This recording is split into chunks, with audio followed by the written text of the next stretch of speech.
Tehran university میں اسلامی حکومت کے خاتمے کا مطالبہ کرنے والے طلباء نے اکٹھے ہو کر فارسی زبان میں لفظ خون لکھا۔ 4 ہفتوں سے زیادہ تر خواتین کی قیادت میں ہونے والے مظاہروں نے ایران بھر میں شہروں کو اپنی لپیٹ میں لے رکھا ہے۔ یہ واقعی متاثر کن ہے کہ ان کے خلاف خوف کی دیوار مکمل طور پر تباہ ہو چکی ہے۔ ان کے پاس اب کھونے کے لیے کچھ بھی نہیں بچا اور اس لیے وہ ڈٹے رہنے کو تیار ہیں۔ ماضی کے احتجاج جیسے 2009 کی گرین موومنٹ حکومت کو گرانے میں ناکام رہی، مگر تجزیہ کار کہتے ہیں کہ اقتصادی بحران اور اندرونی سطح پر جبر کے بیچ لوگوں کا غصہ اب سیاسی تقسیم سے بالاتر ہے۔ حکومت کے کسی ایک عنصر کی وکالت کرنے کے بجائے یہ وہ آبادی ہے جو کہہ رہے ہیں کہ وہ اس تمام نظام حکومت سے ہی تنگ آ چکے ہیں۔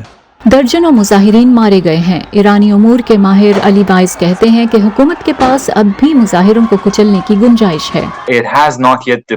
اس نے ابھی تک پاسداران انقلاب کو تعینات نہیں کیا ہے اور اس لیے اس کے پاس اب بھی بہت سارے جابرانہ ہتھیار موجود ہیں۔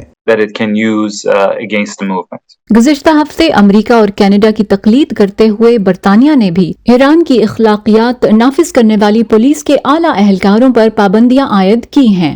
اسے پورے یورپی یونین میں پھیلانے کی ضرورت ہے۔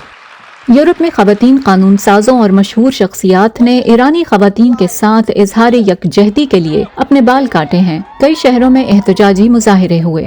ہم یہاں ایران کے عوام کی آواز بننے کے لیے آئے ہیں اور ہم یہاں برطانوی حکومت سے آواز بلند کرنے کا مطالبہ کرنے آئے ہیں۔ یہ مظاہرے ایسے وقت میں ہو رہے ہیں جب امریکہ اور یورپی طاقتیں تہران کے ساتھ 2015 کے جوہری معاہدے کی ممکنہ بحالی کے لیے مذاکرات کر رہی ہیں۔ فرانسیسی صدر ایمانوئل میکرون نے بدھ کو ایرانی کریک ڈاؤن کی مذمت کرتے ہوئے کہا کہ فرانس جوہری پھیلاؤ کو روکنے کے لیے لڑ رہا ہے۔ تجزیہ کار بہنام بن طالب لو کہتے ہیں کہ جوہری مذاکرات ناکام ہو چکے ہیں اور انہیں ترک کر دینا چاہیے۔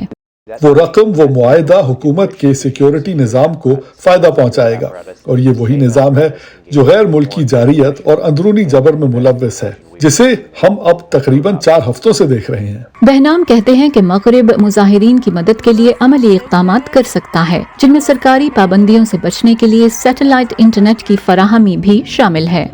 ہنری رجویل کے ساتھ فائزہ بخاری، وائس آف امریکہ۔